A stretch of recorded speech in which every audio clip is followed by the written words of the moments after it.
I think this is really, everything she prepared really fits in with what I'm going to be talking about, I hope. It really speaks to our oneness and this energy field of which we're all connected to. So thank you.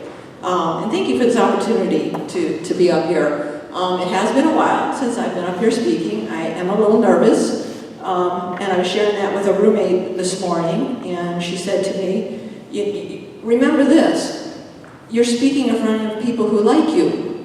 And yes, that's very true. And then I thought about it, and I said, you know what? What's more important? I like them. And I very much do. And I am delighted to see some faces that I haven't seen for a while. And Judy already mentioned them, but except for Donna. Donna wasn't here yet. And welcome home. Yeah. We've been through a lot the past couple of years. We have been through a lot the past year or so, but we got through it. And we're just glad you're back amongst friends. Okay. So, some of you may not know this. I do have ADD, so I was kind of all over the place in planning this talk. So I'm hoping it has some rhythm to it. And we're actually, where I'm going is just see what Spirit has to say. So Glenda and I sat down last week and talked about what we wanted to talk about for the month. And we talked about connection. Well, that was what I wanted to talk about, was connection. And this is actually something that Judy and Glenda do. And they just gave me a talk title and I go with it. So this was a new thing for me.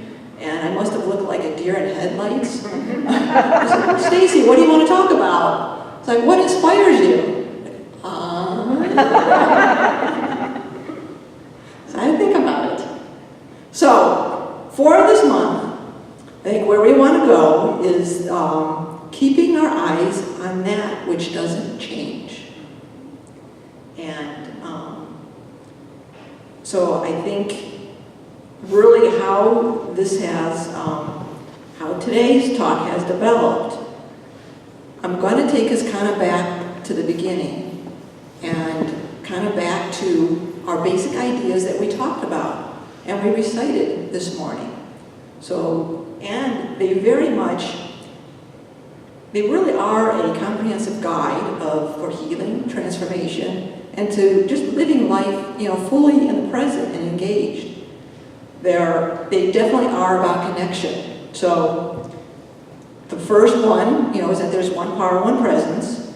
So that is our connection to that which is that higher power. And second is, we are an expression of that. So that is the connection between us and our higher power. And third is the act of connecting, through spiritual practice. And then fourth is connecting to self through prayer, meditation, out in nature, however that look for us. And lastly, we want to bring that out into the world. And that is our connection to the outside world, to our friends and family around us. So for today, I'll probably just take us as far as the first three basic ideas, and we'll see what the rest of the month brings up. So, there really are so many ways that I can describe this idea, of keeping our eyes on that which doesn't change, and probably more eloquently. But really, it simply comes down to that which doesn't change is God. It's spirit, it's consciousness, it's higher power, it's source, it's that whatever we call that God of our understanding. It's that which brought forth everything that's manifest in the world. It's the stars, it's the moon, it's the sun, it's animals, plants, it's you, and it's me. It's that unseen intelligence back of all our thoughts, dreams, and desires. It's always present and in all ways. as Reverend Judy often has said in her prayers, many times, there isn't anywhere that God is not. And it is a truth that we can trust. It is that truth in big capital T, the I am. That is what doesn't change. That is what is always there to support us and is always guiding us, whether we have that awareness or not. So this brings up the question, especially when we're going through some difficult times, and we see difficult times out there in our world. We need to ask ourselves, what does change? We do. We are the variable in this equation. We are the ones that lose sight of the divine. So consider this of who you are. You are the wave that arises out of the ocean in its own shape and pattern and in its own unique way. That is you. So the important element to understand here is that the wave is not separate from the ocean. It's part of it. You are not separate from your source. You arose from it. But here's the thing, we're also human. And in our humanness, we forget our divinity. We forget our wholeness. We forget our connection to our source. And the reason we do that is what Don Miguel Ruiz says from his book, The Four Agreements. We become domesticated. So as children, we are taught and influenced by our parents, our teachers, religion, culture, our society. We learn these beliefs that don't necessarily fit with our soul's journey, that which we intuitively know in our heart and in our gut feeling. Now, this doesn't quite fit for me. And this is why I believe so many of you have found common ground. I know it's why I found common ground, because the beliefs of my childhood didn't fit. I'm grateful to have been raised with an idea of God, but that particular idea wasn't right. So I like it here. So I think this is where I'll stay. So once we have this awareness, that our learned beliefs don't really fit, we begin to search for something more. And that something more is that we want to feel, sense, and know that we are not alone in this thing called life. We start wanting to answer that question, who are we, what are we, as well as who is God, and what is God. So we want a connection that is real and tangible. And for me, that connection is first and foremost important to me. And that connection is my relationship to the divine.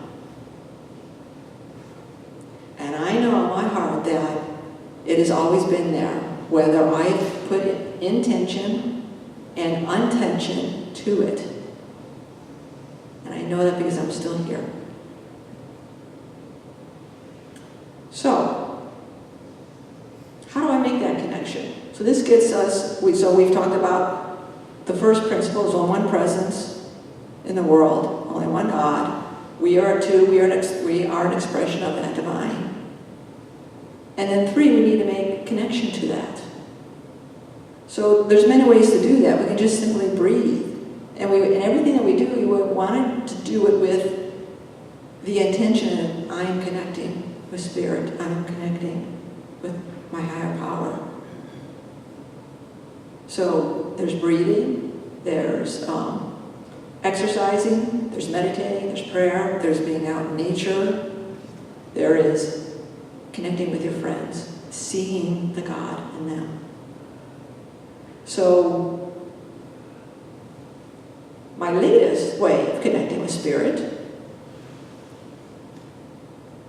is walking barefoot in the grass. So yes, barefoot in the park works, It is a movie that came out, how do I say this gently?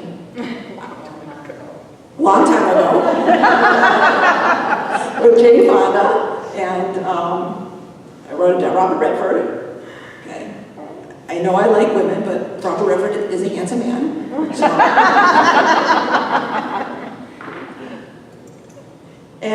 And there was another movie that came out in my time, which was Pretty Woman, with Richard Gere and with Julia Roberts. And they both have characters in them where you have the female character who is all lighthearted and happy and joyous and free-spirited, and you have the male figure who is out there slaying the dragons and working and a workaholic and doesn't take time to smell the roses. So each of them have a scene in them where, especially with Julia Roberts, I remember this because I've seen it a few times, she tells Richard Gere, cop a squat and just relax. So they're in the park, just relaxing, and you see a scene of him with his shoes off, his socks off, and he's walking in the grass. So there's a very real science to this, and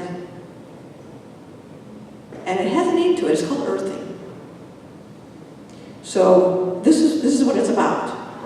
The Earth's surface possesses a limitless and continuously renewed supply of free or mobile electrons. So that's what we're connecting with when we're walking barefoot on the grass. Because we are one with that,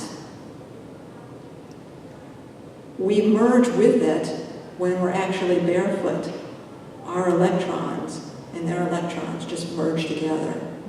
So evidence suggests that the Earth's negative potential can create a stable internal bioelectrical environment for the normal functioning of all body systems. So I don't know the last time that you guys did this, but I invite you to give it a try. And I know for me, it brings some stability, it brings some grounding, and it brings some wholeness. Not to mention, it takes me back to being a child and being free-spirited and joyous and playful. But I will warn you, make sure, walk kind of in the center of the grass where the dogs have not been. So, in my research and looking for the scientific, part of this, I found there is something else that actually the Japanese do, that Japanese doctors prescribe for depression and anxiety. And it's what they call Shinrin Yoku, or forest bathing. Yes. You know about that, Joyce. All right. I'm going to tell my father about this because he loves going into the park and being amongst the trees and that. So this is what it is. This is also research-based. Forest therapy is a research-based framework for supporting, healing, and wellness through immersion in forests and other natural environments. So the beach could work just as well, getting the sand underneath and in between your toes. Forest therapy is inspired by the Japanese practice of Shinrin Yoku, which translates to forest bathing. Studies have demonstrated a wide array of health benefits, especially in the cardiovascular and immune systems, and for stabilizing and improving mood and cognition. The practice is to walk slowly through the forest, noticing everything and taking it in through our senses in a relaxed way. So they've actually, I don't know if they do this in Japan, but I know here in the West, they've actually created a program and guides where they take you out and they actually spend 2 to 3 hours out in the forest, but they only walk 1 mile. That's because they're stopping and being mindful of everything around them, and they're being mindful of everything through their senses. And this is how we remember our divinity, how we reconnect to the divine. It is our pathway to the divine, is through our body. So, there was one social worker who stated that nature is a neglected resource for mental health. This is something that she has done for her patients, and she has found it much, very beneficial. So, I don't know, maybe one of these days we will have an outreach for that, go out to the forest. All right, so I also want to let you know that, the earth is very forgiving. There is, it is the source of our being. There is this cycle of birth, life, and death to turn around again, to birth, life, and death again.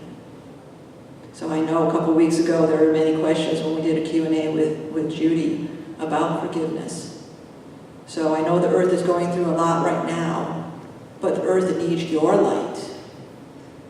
So even if you're not feeling that well and you need to be grounded and you might feel like you're holding some resentment and anger, there's still light in you and you still want to go out there and connect with earth, because the earth needs your loving care and your loving energy, because it's there. So, I